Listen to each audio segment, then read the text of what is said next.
கல்லூரி மாணவர்களோ அல்லது பள்ளி மாணவர்களோ அவர்களுக்கு தமிழ் மரபு சார்ந்த விஷயங்களை பற்றிய ஆர்வம், அந்த துறைகளில் ஆர்வம் இருக்கின்றதா என்ற கேள்வி எழும்பொழுது, என்னுடைய அனுபவப்படி குழந்தைகளுக்கு, மாணவர்களுக்கு, கல்லூரி மாணவர்களுக்கு நிச்சயமாக எல்லா விதத்திலையுமே அவர்களுக்கு புதிய விஷயங்களை தெரிந்து கொள்ள வேண்டும் என்ற வகையில் ஆர்வம் எப்பொழுதும் இருக்கும்.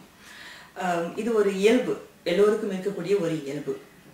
ஆக புதிய விஷயத்தை தெரிந்து கொள்ள வேண்டும், அதுவும் புதிய விஷயத்தை மிகவும் ஆர்வம் தரக்கூடிய விஷயத்தை தெரிந்து கொள்ள வேண்டும் என்ற வகையில் அவர்களுக்கு எப்பொழுதும் ஒரு துடிப்பான ஒரு மனநிலை இருக்கும்.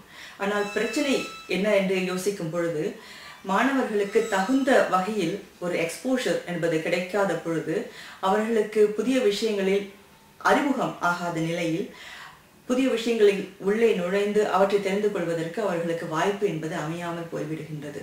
பெரும்பாலான நேரத்தில் எனது சிந்தனையில் நான் எப்பொழுதும் யோசிப்பது என்னவென்றால், அவர்களுக்கு, குழந்தைகளுக்கோ, பள்ளி மாணவர்களுக்கோ, கல்லூரி மாணவர்களுக்கோ புதிய புதிய வாய்ப்புகளையும் செய்திகளையும் புதிய விஷயங்களையும் அறிமுகப்படுத்த வேண்டியது ஆசிரியர்களின், பெற்றோர்களின் அல்லது சுற்றத்தார்களின் மிகப்பெரிய ஒரு கடமை.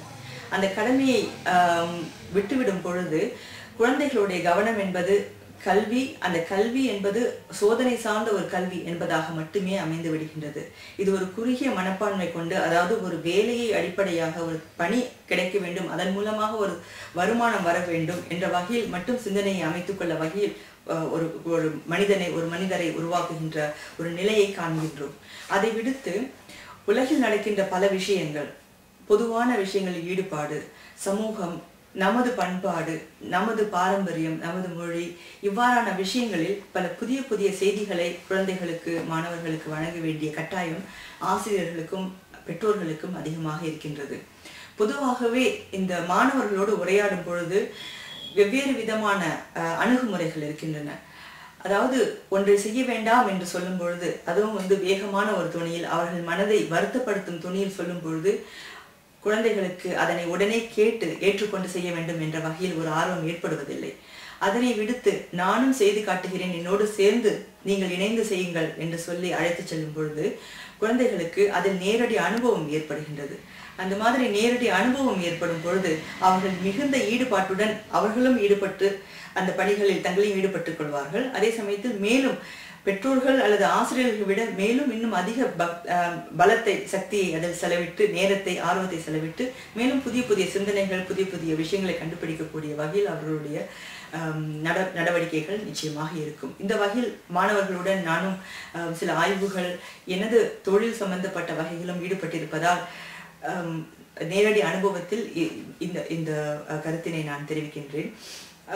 எனக்கு வருத்தம் தரக்கூடிய வகையில் சில விஷயங்கள் நான் நேரடியாக பார்ப்பது என்னவென்றால், குழந்தைகளிடம் ஒரு விஷயத்தில், மாணவர்களிடம் ஒரு விஷயத்தில் அவர்கள் தோல்வி கண்டுவிட்டால் அவர்களின் எண்ணத்தை, ஆர்வத்தை தடைப்படுத்தக்கூடிய வகையில் சில கருத்துக்களை பெரியவர்கள் முன்வைப்பது, அல்லது தன்னுடைய கருத்தையே மீண்டும் மீண்டும் வலியுறுத்தி இந்த கருத்தை நீ ஏற்றுக்கொள்ள வேண்டும், இந்த கருத்தை நீ செய்தால் மிகச்சிறப்பாக வருவாய் என்ற வகையில் அவர்கள் சிந்தனையில் இவர்கள் சிந்தனையை புகுத்தி அவர்களுக்கு இருக்கின்ற அந்த சுயம் என்பதை வளர விடாமல் செய்வது என்பது ஒரு மனிதனின் சிந்தனையை அடைத்து வைப்பதற்கு சமமான ஒன்று.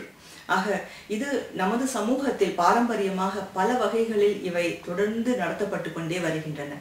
ஆக ஒரு தனி மனிதன் என்பவனுக்கு ஒரு சுதந்திரமாக செயல்படும் பொழுது, அவனோட சிந்தனை மிக தெளிவாக இருக்கும் பொழுது பல்வேறு வகையான புதிய புதிய சிந்தனைகள் அங்கு உதிப்பதற்கு, சிந்தித்து இருக்கின்ற விஷயங்களை தான் உணர வேண்டிய வகையில் உணர்ந்து சிந்தித்து அதன் மூலமாக புதிய விஷயங்களை தெளிவாக்க, புதிய விஷயங்களை வழங்கக்கூடிய சக்தி இருக்கின்றது. அதை விடுத்துவிட்டு இருக்கின்ற விஷயத்தையே மீண்டும் மீண்டும் வற்புறுத்தி மனனம் செய்ய வைத்து, பண்பாடு, கலாச்சாரம் இதுதான் வழிமுறை என்ற வகையில் சொல்லி மனதில் திரித்து அதே வழியிலே செல், நான் சென்ற வழி இதுதான், இதே வழியிலேயே நீ செல் என்று ஒரு பறையறையை வைக்கும் பொழுது அந்த இடத்தில் அந்த சுயம் என்பது மிகவும் தெளிவுபடாமல் ஒரு வகையில் குழந்தைகளுக்கான, மாணவர்களுக்கான வாய்ப்பினை எல்லாம் அடைத்து விடக்கூடிய ஒரு நிலையை நாம் நிச்சயமாக காண முடியும். இது ஒரு சில நேரங்களில் பெரியவர்களுக்கு இதுதான் சுலபமான ஒரு வழி என்ற வகையில் அவர்கள் நினைக்கலாம். ஆனால் வளரும் பொழுது என்ன பிரச்சனைகளை பார்க்கின்றோம் என்றால், தன் மனதில் இருக்கின்ற சில விஷயங்களை கூட தைரியமாக சொல்ல முடியாத குழந்தைகள், அவர்கள் பெரியவர்களான பிறகு பயம், அளவுக்கு அதிகமான பயம் இருப்பது, அதற்கு பிறகு முடிவெடுக்கும் திறன் இல்லாமை, எல்லாவற்றுக்குமே செய்ய முடியாது என்ற வகையில் மனதில் ஒரு எண்ணத்தை வளர்த்து கொள்ளக்கூடிய ஒரு நிலைமை, இந்த மாதிரியான விஷயங்களை அவர்கள் வளர்ந்த பிறகு ஒரு தொழிலில் இருக்கும் பொழுது கூட அவர்கள் இதே அனுபவத்தையே ஏற்றிக்கொண்டே வருவார்கள். ஏனென்றால் மனதின் அடித்தளத்தில் அது பதிந்து விட்டமையினால், அவர்களுக்கு மனதில் ஆழத்தில் இருப்பதனால் அந்த தைரியமாக தனது கருத்தை அதை நன்கு ஆராய்ந்து நான் செய்வதில் சரியான முறை இருக்கின்றதா என்பதை யோசித்து செய்து தான் செய்கின்ற தான் எடுக்கின்ற முடிவுகளுக்கு தானே பொறுப்பாளியாக ஆகின்ற அந்த நிலைமையை எடுத்துக்கொண்டு தைரியத்தோடு செயல்படக்கூடிய ஒரு நிலைமை என்பது அவர்களுக்கு இல்லாமல் போய் விடக்கூடிய வாய்ப்புகள் இருக்கின்றன. பெரியவர்கள், ஆசிரியர்கள் இவர்கள் சமுதாயத்தில் நடப்பது, சமுதாய சிந்தனைகள் இவற்றை குழந்தைகளுக்கு கொடுப்பதற்கு சுதந்திர தன்மையும் அவர்களுக்கு வழங்க வேண்டும். அவ்வாறு வழங்குகின்ற சமயத்தில் குழந்தைகள், மாணவர்கள் தமிழ் மரபு அறக்கட்டளை செய்கின்ற பணிகள் மட்டுமன்றி பல்வேறு வகையில் சமூக பணிகளில் ஈடுபடவும் மிக சந்தோஷமாக ஒரு குழுவாக இயங்கி தைரியமாக அவர்கள் செயல்படவும் நன்கு வாய்ப்புகள் இருக்கின்றன. அவர்களும் இவ்வாறான பணிகளில் நிச்சயமாக இணைந்து கொண்டு நம்மோடு பயணிக்க முடியும்.